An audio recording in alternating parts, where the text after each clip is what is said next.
Hello friends, welcome to our YouTube channel Vajpayee logical classes. दोस्तों, आज हमारे चैनल पर बीएससी का जो हम लोग सिलेबस स्टार्ट किया, पाठ्यक्रम स्टार्ट किया, उसमें आपको बीएससी प्रथम वर्ष, द्वितीय वर्ष व तृतीय वर्ष तीनों ईयर्स के वीडियोस मिलने वाले हैं आपको।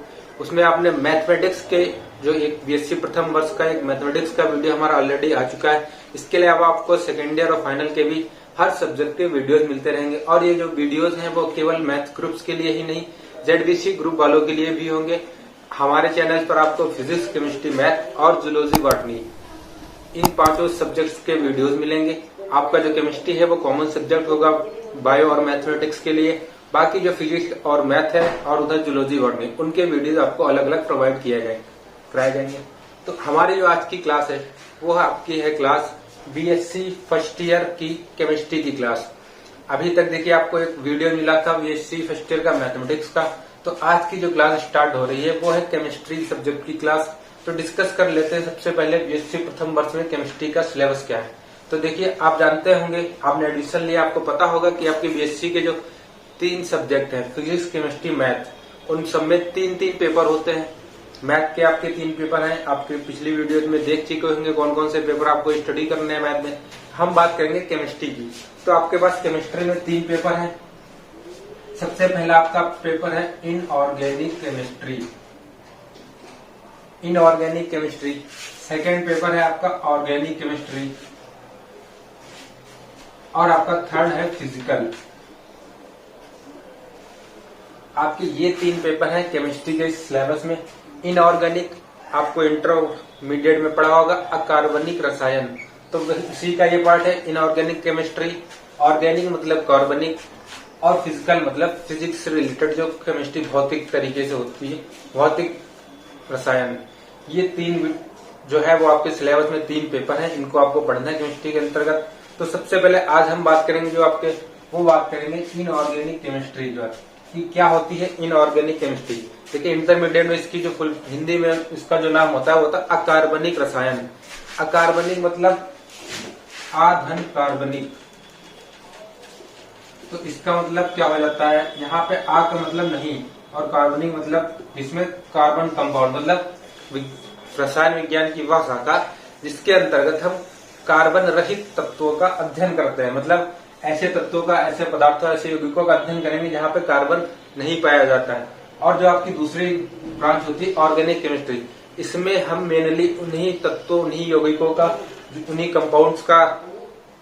कंपाउंड्स की स्टडी करते हैं जिनमें कार्बन मूल रूप से पाया जाता है। तो चलिए अब हम स्टार्ट करेंगे आज की क्लास। आज की क्लास भी जो हमारी पहला पेपर है इनऑर्गेनिक केमिस्ट्री, उसका एक बहुत अच्छा सा टॉपिक है। वो टॉपिक है हमारा हाइब्रिडाइजेशन। हिंदी में इसे कहते हैं संकरण। इंटरमीडिएट में आपने पढ़ा होगा संकरण क्या होता है, संकरण के प्रकार। यहाँ पर भी वही सेम टॉपिक है, लेकिन इंटरमीडिएट में जो टॉपिक था बहुत ही जरा सा था, बहुत छोटा था। यहाँ पे फुल डिटेल में इस टॉपिक को हमें पढ़ना है। तो बात करते हैं कि क्या होता है हाइब्रिडाइजेशन या संकरण। देखिए डेफिनेशन लिखी, जब किसी एटम की 2 और मोर एटॉमिक ऑर्बिटल्स, क्या है, जब किसी एटम की, एटम मतलब अणु, परमाणु, जब किसी परमाणु की 2 और मोर एटॉमिक ऑर्बिटल्स, जब किसी एटम की 2 और मोर एटॉमिक ऑर्बिटल्स आपस में मिक्स होती हैं। क्या है, जब किसी एटम की 2 और मोर और एटॉमिक ऑर्बिटल्स आपस में मिक्स होती हैं तो क्या हो जाता है, तो जितनी एटॉमिक ऑर्बिटल मिक्स होती है उतनी ही न्यू ऑर्बिटल्स का फॉर्मेशन होता है। मतलब क्या है, जब किसी एटम की 2 या 2 से अधिक एटॉमिक ऑर्बिटल आपस में मिक्स होती है, तो मिक्स होने के बाद क्या होता है, जितनी ऑर्बिटल मिक्स होती उतनी ही न्यू ऑर्बिटल्स का फॉर्मेशन होता है। अगर 2 मिक्स हुई तो 2 न्यू ऑर्बिटल्स बनेगी। और क्या होता है, उनमें क्वालिटी क्या आती है, जो शेप, साइज एंड एनर्जी में इक्वल होती है।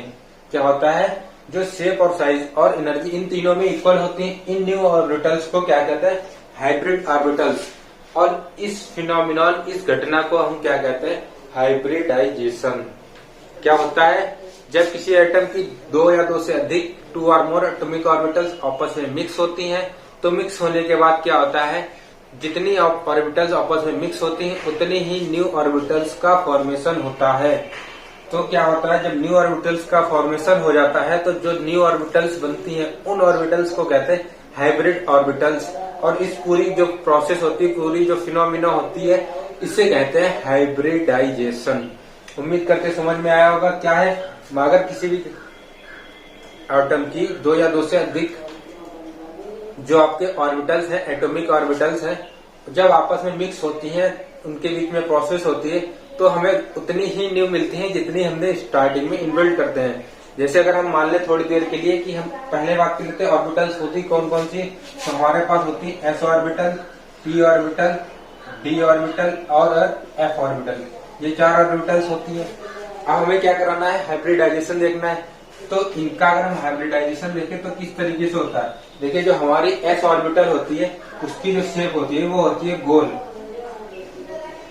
और अगर हमने इसमें एक पी ऑर्बिटल के साथ ले ली, और ये हमारी थी एस ऑर्बिटल और ये हमारी थी पी ऑर्बिटल। जब हमारी एक एस ऑर्बिटल और एक पी ऑर्बिटल, हमारी डेफिनेशन क्या है, जब किसी एटम की 1 और 2 और मोर, क्या है, जब एक एटम की 2 या 2 से अधिक, तो हमने क्या लिया, ये मान लिया कि किसी एटम की एक एस ऑर्बिटल और एक पी ऑर्बिटल आपस में मिक्स होती है, तो हमारे पास मिक्स होने के बाद क्या बनता है, हमारे पास मिक्स होने के बाद बनती है जाके 2 न्यू हाइब्रिड ऑर्बिटल। क्या बनेंगी, 2 न्यू हाइब्रिड ऑर्बिटल। तो ये हमारे पास एक 2 न्यू हाइब्रिड ऑर्बिटल बनेगी। ठीक है, ये हमारे पास क्या है, हाइब्रिडाइजेशन की प्रोसेस क्या है, हमारे पास 2 न्यू हाइब्रिड ऑर्बिटल बनी जाती है। ठीक है, अब क्या हो गया, जब ये 2 हाइब्रिड ऑर्बिटल बन गई, अब यहाँ पे देखने वाली बात ये कि यहाँ पे जो 2 न्यू हाइब्रिड ऑर्बिटल बनी है उनका साइज और शेप दोनों इक्वल है। देखिए एक ये है, ये हो गई आपकी, और एक ये, दोनों का साइज और शेप जो बिल्कुल इक्वल है। और इनमें जो एनर्जी का लेवल है वो भी इक्वल होगा। क्या है, एनर्जी का लेवल भी बिल्कुल इक्वल होता है। अब देखिए हमने यहाँ पे 2 ऑर्बिटल मिक्स की थी, तो हमारे पास 2 ही ऑर्बिटल निकल के आई। इस प्रोसेस को हम कहते हैं हाइब्रिडाइजेशन। और ये वाली जो हमारी ऑर्बिटल है इनको हम कहेंगे हाइब्रिड ऑर्बिटल। क्या कहेंगे, हाइब्रिड ऑर्बिटल। अब देखिए, आप उम्मीद करते हैं यहाँ तक समझ में आ गया होगा क्या है। एक बार फिर से देख लेते हैं। जब किसी एटम की 2 और मोर एटॉमिक ऑर्बिटल्स आपस में मिक्स होती हैं, तो मिक्स होने के बाद जितनी ऑर्बिटल मिक्स होती है उतनी ही न्यू ऑर्बिटल्स का फॉर्मेशन होता है। और जो हमें बाद में न्यू ऑर्बिटल्स मिलती हैं उनका क्या होता है, उनका शेप, साइज और एनर्जी आपस में इक्वल होता है। सारी की सारी जो हमारी ऑर्बिटल्स होती हैं उनका साइज, उनका शेप और साइज इक्वल होता है, और उनमें एनर्जी का लेवल भी इक्वल होता है। तो इस तरीके से जो न्यू ऑर्बिटल्स मिलती हैं उनको हम कहते हैं हाइब्रिड ऑर्बिटल्स। और इस जो पूरी प्रोसेस को क्या कहते हैं, हाइब्रिडाइजेशन या संकरण। तो उम्मीद करते हैं आपको ये समझ में आ गया होगा। अब हम बात करते हैं कि संकरण कितने प्रकार का होता है। और संकरण के प्रकार के पहले हम कुछ एक इम्पोर्टेंट टॉपिक पर डिस्कस करेंगे कि संकरण के नियम क्या है। ये जो पूरी हमारी प्रोसेस हुई इसके कुछ नियम है, कुछ तरीके हैं कि किस बेस पे ये होता है। तो अब हम बात करेंगे रूल्स ऑफ हाइब्रिडाइजेशन पे। We are discussing about the rules of hybridisation. अब हम रूल्स ऑफ हाइब्रिडाइजेशन के जो नियम है उन पर चर्चा करेंगे। देखिए हमारा जो सबसे पहला नियम कहता है, क्या कहता है, जितनी ऑर्बिटल्स मिक्स होती हैं उतनी ही न्यू ऑर्बिटल्स का फॉर्मेशन होता है। क्या है, हाइब्रिडाइजेशन की प्रोसेस में जितनी भी हम ऑर्बिटल्स मिक्स करते हैं, अगर हमने 2 ऑर्बिटल मिक्स की हैं तो हमारे पास हाइब्रिडाइजेशन के बाद 2 ही न्यू हाइब्रिड ऑर्बिटल्स बनेंगी।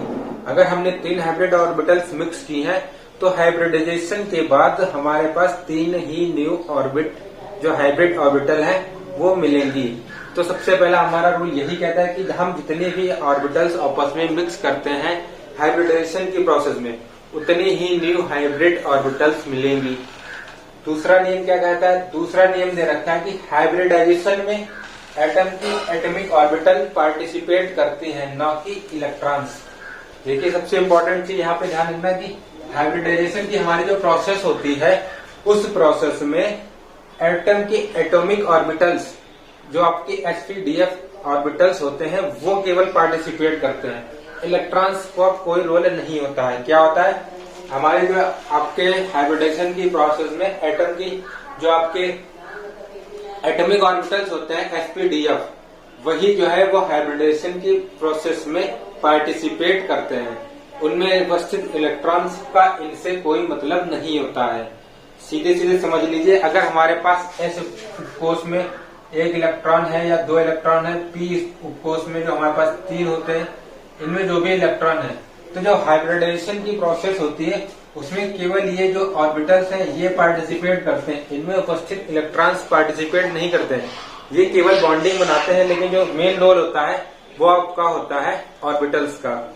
तो सबसे महत्वपूर्ण बात ये ध्यान रखने योग्य है, आपका वन लाइनर में एमसीक्यू में इस तरीके से क्वेश्चन पूछ सकते हैं क्या कि जो आपकी हाइब्रिडाइजेशन की प्रोसेस में उसमें से फॉलोइंग में से क्या चीज है जो पार्टिसिपेट करती है। आपको ऑप्शन दे देंगे ऑर्बिटल्स, दूसरा ऑप्शन दे दिया इलेक्ट्रॉन्स, और ऑप्शन ऐसे कर करके दे देंगे, आपको सही ऑप्शन चूज करना है। तो देखिए यहाँ पे सबसे बड़ी चीज आप ध्यान रखना कि हाइब्रिडाइजेशन की पार्टिकल है, हाइब्रिडाइजेशन की प्रोसेस में जो आपके एटॉमिक ऑर्बिटल है वही पार्टिसिपेट करेंगे, ना कि इलेक्ट्रॉन्स। इलेक्ट्रॉन्स का कोई रोल नहीं होगा। अब बात करते हैं तीसरा नियम क्या था हाइब्रिडाइजेशन का। तीसरा नियम हमारा है कि हाइब्रिडाइजेशन में भाग लेने वाले एटॉमिक ऑर्बिटल्स लगभग सेम एनर्जी की होनी चाहिए। क्या कहता है ये रूल कि हाइब्रिडाइजेशन की प्रोसेस जो होती है उसमें जो एटॉमिक ऑर्बिटल्स हम पार्टिसिपेट करवा रहे हैं, जो आपस में मिक्स हो रहे हैं, वो लगभग सेम एनर्जी लेवल की होनी चाहिए। एनर्जी लेवल जैसे कि हमने मान लिया कि आपका देखिए 1s2 फिर 2s2 और 2p। अब यहाँ पे अगर हमारे पास p में वैकेंट इलेक्ट्रॉन्स हैं या p में एक इलेक्ट्रॉन है, ठीक है, या एक इलेक्ट्रॉन मान लिया p में, तो नॉर्मल कंडीशन में मतलब नॉर्मल स्टेज में जो भी आपका एटम होगा उसमें केवल एक इलेक्ट्रॉन है। लेकिन जब एक्साइटेड स्टेट या उत्तेजित अवस्था में पहुंच जाता है तो यहाँ से क्या हो सकता है, यहाँ से एक इलेक्ट्रॉन निकल जाएगा आपका s का भी, और वो कहाँ निकल पहुंच सकता है, वो p में पहुंच सकता है। तो आपके देखिए यहाँ पे जो p और s जो ऑर्बिटल्स हैं आपकी, वो देखिए एक ही एनर्जी लेवल की है। यहाँ पे भी 2 है, यहाँ पे भी 2 है, तो एक ही एनर्जी लेवल की लगभग होनी चाहिए, लगभग सेम होनी चाहिए, बहुत ज्यादा डिफरेंट नहीं होना चाहिए इनके अंदर। तो जो हाइब्रिडाइजेशन की प्रोसेस होती है वो लगभग सेम एनर्जी लेवल्स की ऑर्बिटल्स के बीच में ही होती है। हम कह सकते हैं कि हाइब्रिडाइजेशन की टोटल प्रोसेस है वो क्या होती है, वो जो उसमें जो एटॉमिक ऑर्बिटल्स पार्टिसिपेट कर रही हैं उनके जो एनर्जी लेवल होता है लगभग सेम होता है। तभी जब हाइब्रिडाइजेशन की प्रोसेस कंप्लीट होती है उसके बाद जो न्यू हाइब्रिड ऑर्बिटल्स बनती हैं वो क्या होती हैं, लगभग क्या वो इक्वल होती है एनर्जी लेवल में, शेप में और साइज में, तीनों में ही इक्वल हो जाती हैं। चलिए अब बात करते हैं फोर्थ नियम की। हमारा फोर्थ रूल क्या कहता है, फोर्थ रूल कहता है कि हाइब्रिडाइज्ड ऑर्बिटल्स हमेशा कोएक्सियल ओवरलैपिंग करती हैं तथा सिग्मा बॉन्ड का फॉर्मेशन करती हैं। क्या है, जो हमारे हाइब्रिड ऑर्बिटल्स होती हैं वो हमेशा कोएक्सियल ओवरलैपिंग मतलब अतिव्यापन और कोएक्सियल ओवरलैपिंग ही करती हैं। चाहे हाइब्रिड ऑर्बिटल जो होती है वो कोएक्सियल ओवरलैपिंग करेंगी हमेशा, और जो है वो सिग्मा बॉन्ड का फॉर्मेशन करती है। सिग्मा बॉन्ड क्या होता है, जहाँ पे एक सिंगल बॉन्ड होता है वहां पे एक सिग्मा बॉन्ड होता है, और सिग्मा बॉन्ड सबसे ज्यादा मजबूत होता है एक तरीके से कि इसको तोड़ने में बहुत ही ज्यादा एनर्जी लगती है, या कहते हैं स्टेबल होता है एक तरीके से। इसलिए जो हाइब्रिडाइजेशन के बाद हमारे पास जो भी कंपाउंड बनता है वो स्टेबल बनता है। क्यों, क्योंकि वो जो है कोएक्सियल ओवरलैपिंग करके सिग्मा बॉन्ड का फॉर्मेशन करता है, और सिग्मा बॉन्ड स्टेबल बॉन्ड होता है। अपेक्षाकृत जो दूसरा बॉन्ड होता है आपका पाई बॉन्ड, वो इतना स्टेबल नहीं होता है। तो क्या है फोर्थ नियम की, जो आपका हाइब्रिडाइज्ड ऑर्बिटल्स है वो हमेशा कोएक्सियल ओवरलैपिंग करती हैं और सिग्मा बॉन्ड का फॉर्मेशन करती हैं। और ओवरलैपिंग भी आपकी दो प्रकार की होती है, कि कोएक्सियल, एक होती है साइड वाइज ओवरलैपिंग। तो साइड वाइज ओवरलैपिंग में क्या होता है, पाई बॉन्ड भी बनता है, लेकिन जो कोएक्सियल ओवरलैपिंग है इसमें हमेशा सिग्मा बॉन्ड ही बनता है। कोएक्सियल ओवरलैपिंग जो होती है एस और एस ऑर्बिटल्स के बीच हो जाती है, एस और पी के बीच हो जाती है, इन ऑर्बिटल्स के बीच में होती है, लेकिन कोएक्सियल होती है। लेकिन जो आपकी साइड वाइज ओवरलैपिंग होती है वो हमेशा दो एटम्स की अलग अलग ऑर्बिटल्स के बीच में होती है। तो उम्मीद करते हैं यहाँ तक आपको समझ में आ गया होगा। अब हम बात करेंगे लास्ट पॉइंट की, कि हाइब्रिडाइजेशन क्या है। फिफ्थ पॉइंट, हाइब्रिडाइजेशन के आधार पर मॉलिक्यूल की स्ट्रक्चर को एक्सप्लेन किया जा सकता है। क्या है, देखिए बहुत ही बड़ा पॉइंट है यहाँ पे कि हाइब्रिडाइजेशन के प्रोसेस के हिसाब से हम किसी भी मॉलिक्यूल की स्ट्रक्चर को एक्सप्लेन कर सकते हैं कि उस मॉलिक्यूल में कौन सा एटम किस पोजीशन में हो सकता है। ये चीज हम हाइब्रिडाइजेशन के जरिए निकाल सकते हैं।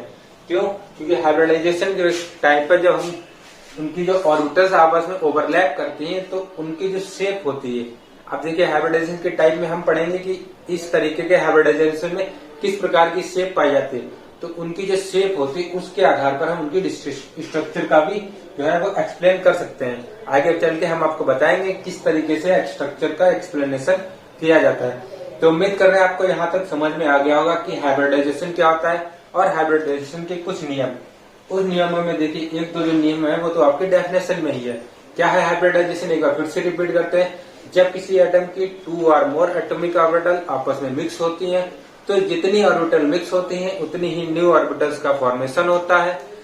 और जो ऑर्बिटल हमारे पास हाइब्रिड ऑर्बिटल जो बन के आई है, जिनका फॉर्मेशन हुआ है, वो सेम साइज की होती है, सेम शेप की होती है और उनकी जो एनर्जी लेवल होता है वो भी सेम होता है।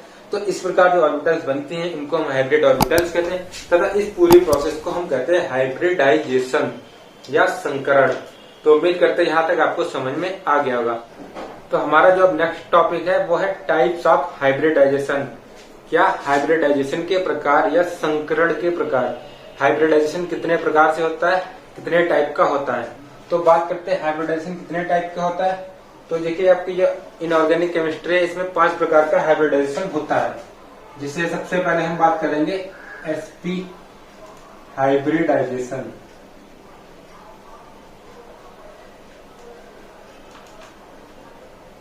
इसके बारे में जान लेते हैं क्या होता है sp हाइब्रिडाइजेशन। देखिए यहाँ पे देखते ही लग रहा होगा क्या लिखा है s एंड p। इसके बारे में क्या कह सकते हैं कि जब किसी एटॉमिक ऑर्बिटल की एक s ऑर्बिटल और एक p orbital, 1 s orbital and 1 p orbital आपस में मिक्स होकर हाइब्रिडाइजेशन की प्रोसेस जो करते हैं, वो जो आपकी प्रोसेस होगी उसको कहेंगे sp हाइब्रिडाइजेशन। क्या होगी sp हाइब्रिडाइजेशन। इस हाइब्रिडाइजेशन के बारे में जो डिटेल से पूरी जानकारी वो हम पढ़ेंगे नेक्स्ट वीडियो में। आज की वीडियो में केवल हम बताएंगे हाइब्रिडाइजेशन के टाइप्स और इस चीज को आप एक बार रिवाइज करिएगा। फिर जब हम आपको नेक्स्ट वीडियो में इनके बारे में डिटेल में बताएंगे तो वहां पर हम आपको एग्जाम्पल में स्ट्रक्चर बनाना भी बताएंगे कि किसी भी मॉलिक्यूल का स्ट्रक्चर कैसे डिस्कस किया जाता है, किसी भी कंपाउंड का स्ट्रक्चर कैसे डिस्कस कर लेते हैं। जैसे हमारे पास CH4 दे रखा है तो ये इसमें कौन सा आपका हाइब्रिडाइजेशन पाया जाएगा, इसका स्ट्रक्चर किस तरीके का होता है। कोई भी आपका कंपाउंड होगा इसका स्ट्रक्चर डिस्कस करना हम सिखाएंगे आपको अगले वीडियो में। तो यहाँ तक हम यहाँ पे आप बात कर रहे हैं कि sp हाइब्रिडाइजेशन। तो sp हाइब्रिडाइजेशन में हमने आपको क्या बताया कि यहाँ पे देखिए एक s और एक p, 2 ऑर्बिटल्स आपस में मिक्स होंगी और 2 न्यू हाइब्रिड ऑर्बिटल्स का फॉर्मेशन होगा। दूसरा टाइप होता है हमारा sp2 हाइब्रिडाइजेशन। sp2 हाइब्रिडाइजेशन या संकरण। दूसरा टाइप हमारा क्या है sp2 हाइब्रिडाइजेशन। देखिए जैसे हमने आपको sp हाइब्रिडाइजेशन बताया था, वहां पर क्या था एक s ऑर्बिटल और एक p ऑर्बिटल, लेकिन यहाँ पे अब क्या लिखा है sp2, मतलब कि हमारा एक s ऑर्बिटल और 2 p ऑर्बिटल जब आपस में मिक्स होकर हाइब्रिडाइजेशन की प्रोसेस को कंप्लीट करती हैं तो जो हमारा हाइब्रिडाइजेशन होता है या संकरण होता है उसको कहते हैं sp3 हाइब्रिडाइजेशन।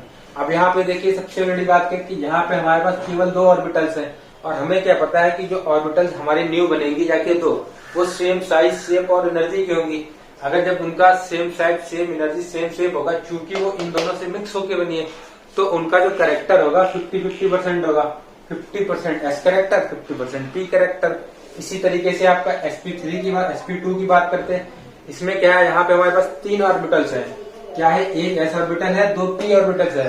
तो इसके बाद जो हमारी 3 नई हाइब्रिड ऑर्बिटल्स बनेंगी उनमें क्या होगा, उनमें अगर कैरेक्टर की बात करें इन तीनों में तो आपका S कैरेक्टर को कितना होगा 33% और 2 p ऑर्बिटल्स हैं तो हमारा पास P कैरेक्टर है वो कितना होगा लगभग 66.6% जो होगा वो आपका 66 के आसपास आपका P कैरेक्टर होगा।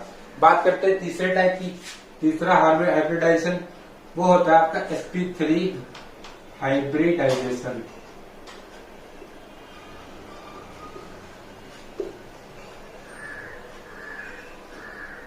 क्या है sp3 हाइब्रिडाइजेशन।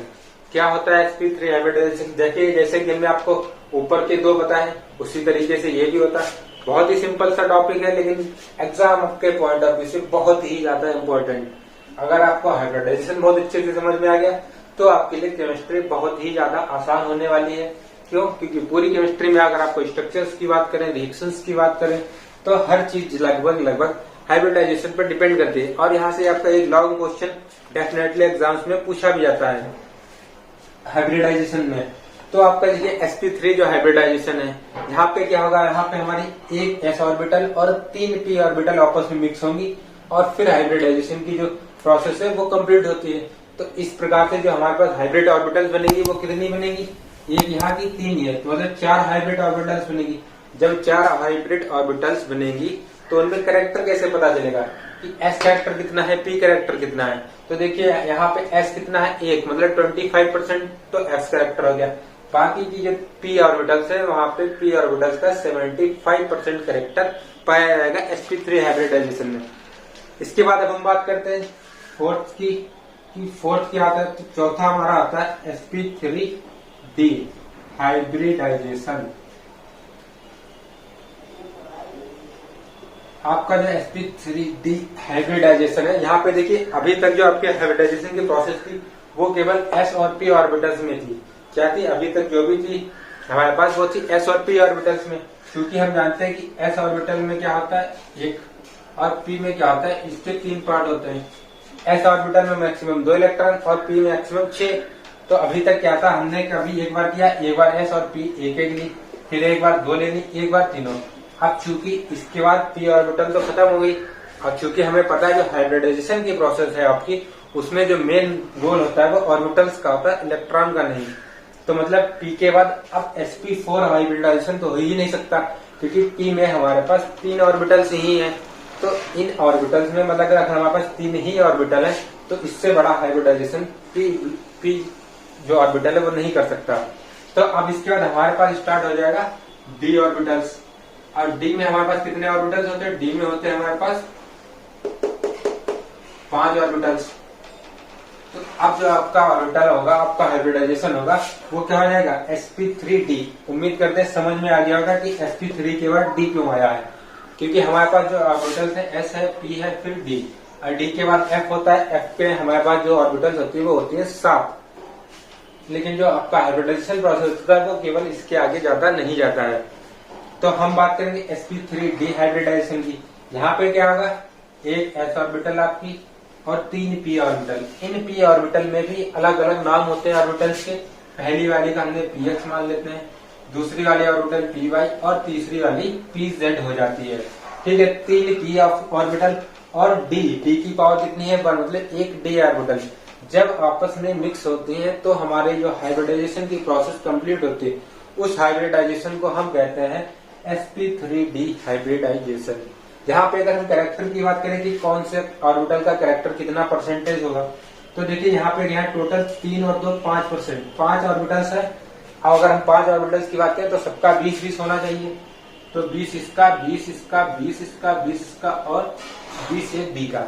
अब चूंकि यहाँ पे p टोटल 3 ऑर्बिटल्स हैं तो p का कैरेक्टर कितना हो जाएगा 60% और 20% आपका d का कैरेक्टर और 20% आपका s ऑर्बिटल का कैरेक्टर पाया जाएगा, जो हमारी न्यू हाइब्रिड ऑर्बिटल्स बनेगी। इसके बाद हम बात करते हैं नेक्स्ट कि इसके बाद हमारा जो हाइब्रिडाइजेशन होगा वो कौन सा होगा। तो इसके बाद जो हमारा हाइब्रिडाइजेशन होता है वो होता है sp3d2 हाइब्रिडाइजेशन।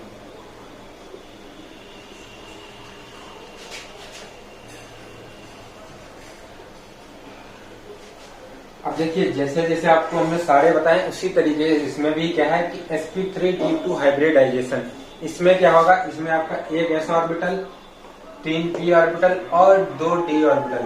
इतनी ऑर्बिटल जब आपस में मिक्स हो जाएंगी तो आपका जो हाइब्रिडाइजेशन होगा वो होगा sp3d2 हाइब्रिडाइजेशन। इसमें आपके पास देखिए टोटल जो ऑर्बिटल्स हैं जो हाइब्रिडाइजेशन की प्रोसेस में भाग ले रहे हैं, पार्टिसिपेट कर रही है, कितनी है 1 2 3 4 5 6 हाइब्रिडाइजेशन की प्रोसेस में जो है वो आपकी ऑर्बिटल्स पार्टिसिपेट कर रही हैं। अब जब 6 हाइब्रिड ऑर्बिटल आपस में पार्टिसिपेट कर रही हैं तो हमारे पास जो कैरेक्टर होगा परसेंटेज के हिसाब से वो कितना हो जाएगा। देखिए इनके कैरेक्टर की बात करें तो 6 पार्ट कर देंगे 100 से, तो जो भी आ जाएगा हमारे पास कैरेक्टर निकल के आ जाएगा। लगभग एक का जो कैरेक्टर होगा वो 16 पॉइंट समथिंग होगा जाके कि 16 पॉइंट समथिंग उसकी जो है कैरेक्टर पाया जाएगा एक ऑर्बिटल में, ठीक है। और सारी ऑर्बिटल्स में उतना ही कैरेक्टर सबका मिक्स रहता है। तो जो हाइब्रिड ऑर्बिटल्स होती है उसमें जो भी ऑर्बिटल्स मिक्स होती उसमें हर ऑर्बिटल में सबका बराबर बराबर कैरेक्टर पाया जाता है। तो उम्मीद करते हैं आपको हाइब्रिडाइजेशन के टाइप्स समझ में आ गए होंगे। इन टाइप्स के बारे में डिटेल से सब चर्चा करेंगे हम अगले वीडियो में। उस वीडियो में हर हाइब्रिडाइजेशन के बारे में पूरी प्रोसेस बताई जाएगी, किस तरीके से होता है एस और पी ब्लॉक के बीच हाइब्रिडाइजेशन, कैसे होती है इन दोनों के बीच ओवरलैपिंग, ऑर्बिटल्स में ओवरलैपिंग, कोएक्सियल ओवरलैपिंग और साइड वाइज ओवरलैपिंग, वो किस तरीके से होती है ऑर्बिटल्स के बीच में, उस पर हम बात करेंगे नेक्स्ट वीडियो में। और सारे हाइब्रिडाइजेशन के एग्जाम्पल्स, अगर हम बात करें आपके एसपी हाइब्रिडाइजेशन की, एसपी हाइब्रिडाइजेशन मतलब ऐसा हाइब्रिडाइजेशन जिसमें आपका एक एस ऑर्बिटल और एक पी ऑर्बिटल हो, तो इसके एग्जाम्पल आपके होते हैं जैसे BeCl2, ये क्या है बेरियम क्लोराइड, बेरिलियम क्लोराइड। इसके अलावा आपका हो जाता है C2H2। तो ये जो आपके मॉलिक्यूल है, जो भी आपके कंपाउंड है, इन कंपाउंड पे डिस्कस करेंगे कि इसके बीच हाइब्रिडाइजेशन के बाद कैसे ये कंपाउंड बना और उसका स्ट्रक्चर क्या होगा। हाइब्रिडाइजेशन के थ्रू हम डिस्कस करेंगे इसका स्ट्रक्चर। तो उम्मीद करते हैं जो आज का वीडियो है आपको बहुत पसंद आया होगा। अगर वीडियो अच्छा लग रहा है तो प्लीज वीडियो को लाइक करते रहे, शेयर करते रहे, चैनल को सब्सक्राइब करते रहे, तब बेल आइकॉन्स को ऑल पर सेट करें, जिससे आने वाले हर वीडियोस का अपडेट आपको टाइमली मिलता रहे। तो बने रहिए हमारे साथ नेक्स्ट वीडियो में, क्योंकि वहां पे आपकी क्लास काफी ज्यादा इंपॉर्टेंट होने वाली है।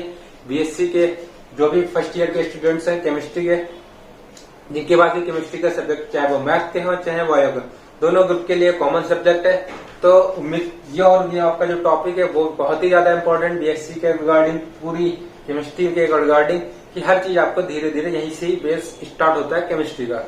तो अगर आपको वीडियो पसंद आए तो प्लीज वीडियो को लाइक जरूर करें और वेट करें हमारी नेक्स्ट वीडियो का, जिसमें हम बताएंगे हाइब्रिडाइजेशन के टाइप्स और उन पर डिटेल्स से चर्चा होगी और उनके हर आपके जो भी आपके एग्जाम्पल्स होंगे मॉलिक्यूल एटम्स के, उन मॉलिक्यूल्स के स्ट्रक्चर के बारे में भी बताएंगे और कैसे होता है उनके बीच हाइब्रिडाइजेशन, कैसे होता है एस और पी ऑर्बिटल्स के बीच ओवरलैपिंग। इस चीज पर डिटेल से चर्चा करेंगे नेक्स्ट वीडियो में। इस वीडियो को लास्ट तक देखने के लिए धन्यवाद। एक बार फिर से आपसे कहेंगे अगर वीडियो पसंद आई हो तो प्लीज लाइक शेयर और सब्सक्राइब जरूर करें। वीडियो में लास्ट तक बने रहने के लिए बहुत बहुत धन्यवाद।